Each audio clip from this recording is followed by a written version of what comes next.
हाँ, तो मैं ये कह रहा था कि अभी जो चीज़ें चल रही हैं, वो एक बार के लिए समझ में भी आता है कि भाई प्लेयर्स अच्छी अपॉर्च्युनिटीज़ देख के वो वहाँ से निकल जा रहे हैं क्योंकि एक रूमर बहुत बड़ा फैल गया। पर मैं ये कह रहा हूँ कि अगर आप जिस प्लेयर के साथ पहले थे, जिनके साथ आपने पहले कॉन्ट्रैक्ट बनाया, आप सोचो उन्हीं के साथ अगर अच्छा खेल लिए होते, तो क्या पता आपके चांसेस ज़्यादा होते कि आप सच में क्वालीफाई कर जाओ। इंस्टेड कि आप भाईचारे में निकल गए। हाँ, तो मैं ये कह रहा था कि भाईचारा में जो लोग जा रहे हैं, मुझे अभी भी समझ नहीं आ रहा है कि इतने सारे बीजीआईएस में अंडरडॉग टीम आई, ठीक है? इतने सारे बढ़िया-बढ़िया प्लेयर्स आए, और उन सारे प्लेयर्स को छोड़कर टीम्स ने उन प्लेयर्स को ज़्यादा चूज़ किया है जिनके साथ उनका कनेक्ट बहुत समय से या तो बना हुआ था, या तो उनके साथ वो पहले से खेल चुके हैं। और जबकि उनको भी पता है कि भाई अभी हाल-फिलहाल के जो परफॉर्मेंस है उन प्लेयर्स का वो बहुत ज़्यादा नीचे है, और उसके बाद उन्होंने उन सारे प्लेयर्स को चूज़ किया है। तो ये कंसर्निंग बात है। और मैनेजमेंट भी इस चीज़ को कैसे अलाउ कर रही है पता नहीं, पर अगर एक थर्ड पर्सन पर्सपेक्टिव से आप देखते हैं तो बहुत अजीब है। व्हाई वीएक्सटी विनी lineup not getting an org? उनको चाहिए नहीं था। उनको और के बहुत सारे ऑफर्स थे, K9 का ऑफर था, एफएस का ऑफर था। अब जहां से उनको ऑफर मिला उन्होंने वहां ज्वाइन कर लिया है। तो आई होप ज्वाइन कर लिया हो। जो मैंने सुना है बस वो रूमर्स ना हो, क्योंकि आज का ही टाइम है और बीएमपीएस के लिए जो रजिस्ट्रेशन हैं वो आज के दिन पर ही उन्हें करना है। फाइनल्स की वॉच पार्टी अलाउड नहीं है। सेड बाई करेंगे क्योंकि थक बाई ने उनको आईको की डील दिलाई है, तो ऑब्वियसली वो कर सकते हैं। पर हमें अलाउड नहीं है बाबू। सेड बाई को अलाउड है क्योंकि सेड बाई जिस ऑर्ग में है उस ऑर्ग ने ब्रांड्स दिलाए हैं।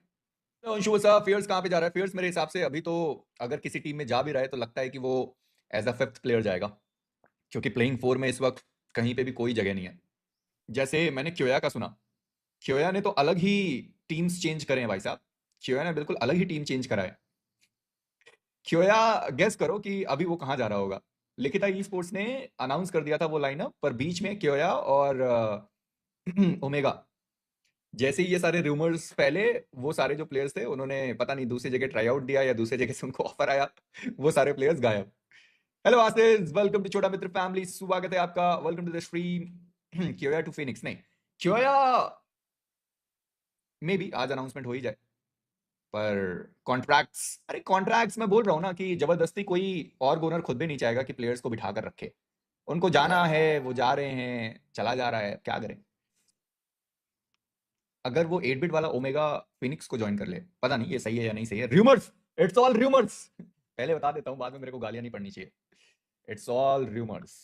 तो लिखिता ई स्पोर्ट्स में जा चुकी है एसओए की लाइनअप, जो कि मुझे बहुत पसंद है, अच्छा खेलते हैं लौंडे। वीएक्सटी को हटाया था, तो वीएक्सटी तो खैर अब शायद एग्जिस्ट ही नहीं करती।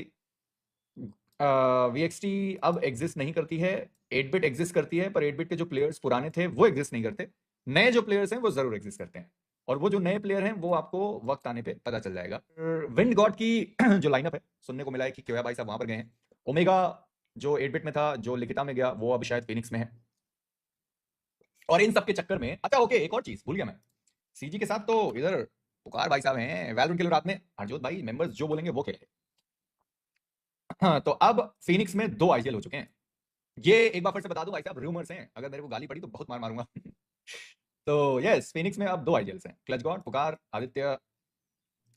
ओवेस वगैरह का पता नहीं है कि वो लोग कहाँ जा रहे हैं, ओवेस, ऐश, माफिया, ये सारे प्लेयर्स कहाँ पर जा रहे हैं इसके बारे में अभी कोई आइडिया नहीं है। इसके बारे में कोई रूमर्स भी मैंने नहीं सुने, अगर मैंने रूमर्स सुने भी होते तो मैं बता देता। पैसा ही पैसा, हरजोत भाई आपके पास है दो।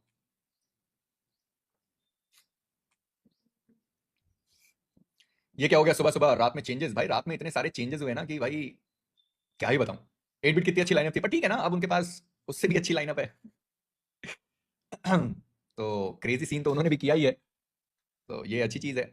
K9 का अभी तक कुछ समझ नहीं आ रहा है कि K9 में क्या सीन चल रहा है, क्योंकि K9 का थोड़ा सा वो था कि उन्हें वीएक्सटी को लेना था, पर वीएक्सटी आई नहीं, तो अब ये नहीं पता है कि यही लाइनअप आगे चलने वाली है या कुछ और। बट जिस हिसाब से चल रहा है उस हिसाब से लग रहा है कि शायद K9 में कोई चेंजेस ना हो, क्योंकि और कोई प्लेयर बचे ही नहीं, सारे प्लेयर इधर उधर जा चुके हैं, हो गया खत्म सब कुछ, और कोई प्लेयर है ही नहीं। वो था कि उन्हें वीएक्सटी को लेना था।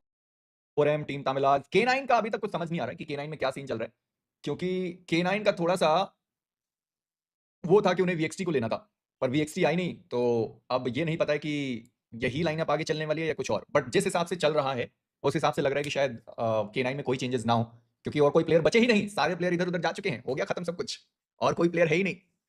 सिंजो भाई क्या हाल है, थैंक यू सो।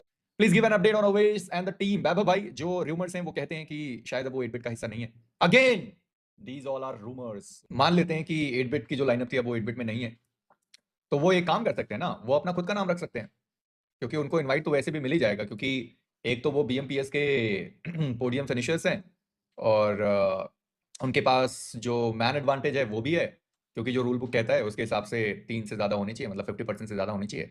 और वैसे भी रूल में चेंजेस हुए थे कि क्राफ्टन जिनको चाहे उनको वो इनवाइट कर सकती है।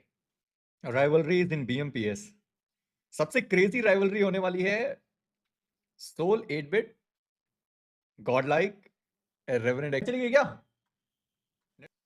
पर जो अभी 8 बिट की लाइनअप है, मुझे लगता है सोल से ज्यादा जो राइवलरी है वो इनकी हो जाएगी, क्योंकि यहाँ पर बहुत सारे हुए हैं चीजें। अभी हाल फिलहाल में बहुत कुछ हुआ है।